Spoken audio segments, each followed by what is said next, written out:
एक बार राजा की बेटी अचानक बीमार पड़ गई।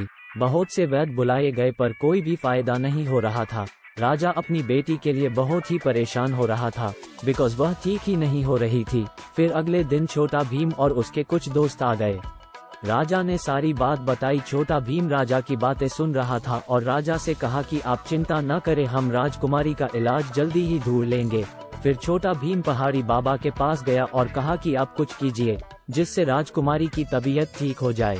पहाड़ी बाबा ने अपनी आंखें बंद की और कुछ देर बाद बोले कि राजकुमारी पर उस जादूगरनी ने कुछ जादू किया है जिससे वह बीमार हो गई। भीम से बाबा ने कहा कि अगर तुम उस जादूगरनी का एक बाल लेकर उस झरने में डाल देंगे तो राजकुमारी ठीक हो सकती है।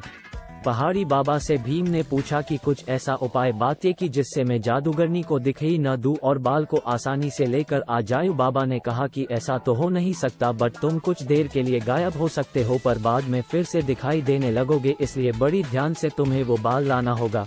फिर पहाड़ी बाबा की बात सुनकर छोटा भीम बाल लेने के लिए जादूगरनी की गुफा में चला गया। जादूगरनी सोई हुई थी। भीम के लिए ये बहुत ही अच्छा मौका था जिससे वो बाल को जल्दी से लेकर आ जाए, पर गुफा के अंदर एक अनजान आदमी भी था जो एक मूर्ति में छिपा हुआ था और वहीं से सब कुछ देख रहा था। उससे बचकर ही भीम को बाल लेकर आना था। भीम ने बाबा का जादुई कपड़ा पहना और जादूगरनी की ओर बढ़ने लगा और जैसे ही बाल को खींचा तो जादूगरनी की नींद खुल गई और वह देखने लगी कि कौन है, पर जादुई कपड़े के वजह से उसे कुछ भी दिखाई नहीं दिया और उसने अपने पहरेदार से पूछा कि कोई यहाँ पर आया है। पहरेदार ने मना कर दिया बिकॉज उसके वहाँ कोई भी नजर नहीं आ रहा था। भीम जादूगरनी का बाल लेकर झरने के पास गया और मंत्र बोला, उसके बाद बाल को झरने में डाल दिया।